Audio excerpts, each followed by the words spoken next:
to day 25 of Camp Corona, a virtual, imaginary vacation land.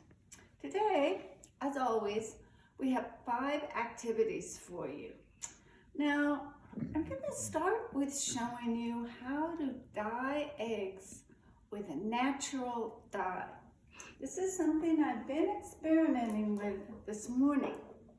And one of the things I realized is if you start with a brown egg, your dye is going to be very subtle.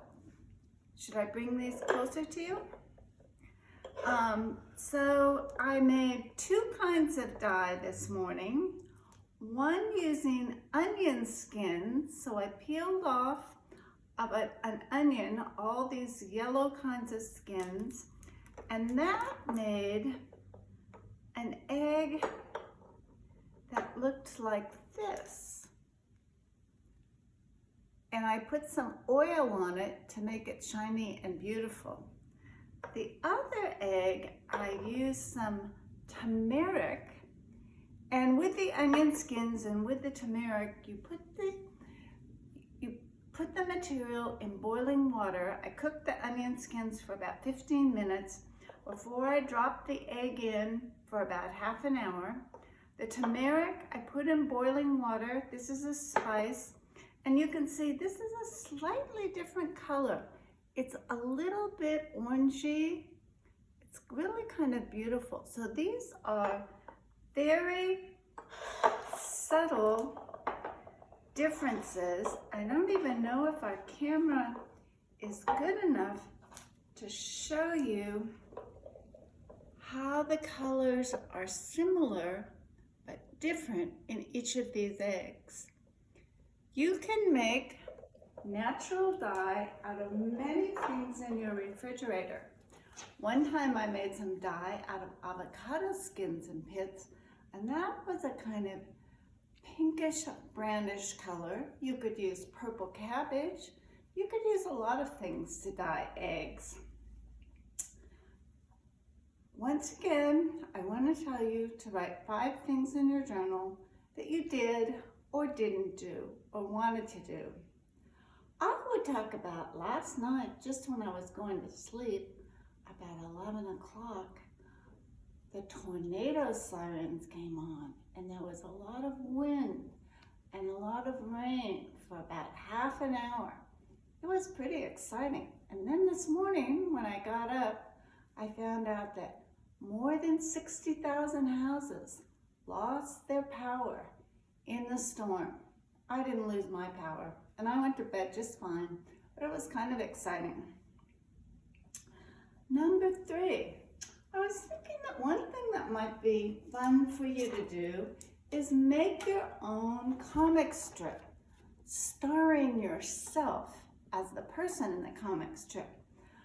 So this morning, I made one starring me called Getting Ready for Camp Corona. And so you can see in the first frame, here I am as I normally look. In the second frame, I put on my Camp Corona t-shirt because I don't wear that all the time, only when I'm talking about Camp Corona. In the third frame, I started to put my hair in my ponytails for Camp Corona. And in the 4th frame, I'm all the way done, ready for Camp Corona, just like I am right now. And you could also actually read this backwards. I could go from 2 ponytails to 1 ponytail to no ponytails to my normal look. So think about something you could tell a story with without any words, just drawing some pictures. Camping skills. Another camping skill I want to tell you about is when you're out camping, sometimes you don't have a smartphone or a computer. And if you want to communicate, we talked about when you're hiking, doing the hiking yell. If somebody gets too far ahead or too far behind, whoop the mini, the sack, the boom, the laddie, ooh-hoo. Another way you could communicate is by sending smoke signals from your campfire. And you do this by having someone else help you hold a blanket over your campfire so the smoke can't get out, and then you lift it up and a bunch of smoke comes out. So if you do that several times, you can send messages that way too. Now, finally, sometimes campers ask me, how long does Camp Corona last?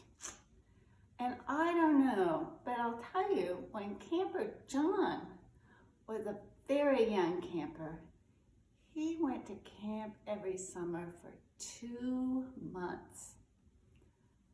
So, could be 2 months of Camp Corona. I guess we'll find out. Send me your ideas. Let me know what you've been doing. Send me your suggestions. Happy camping.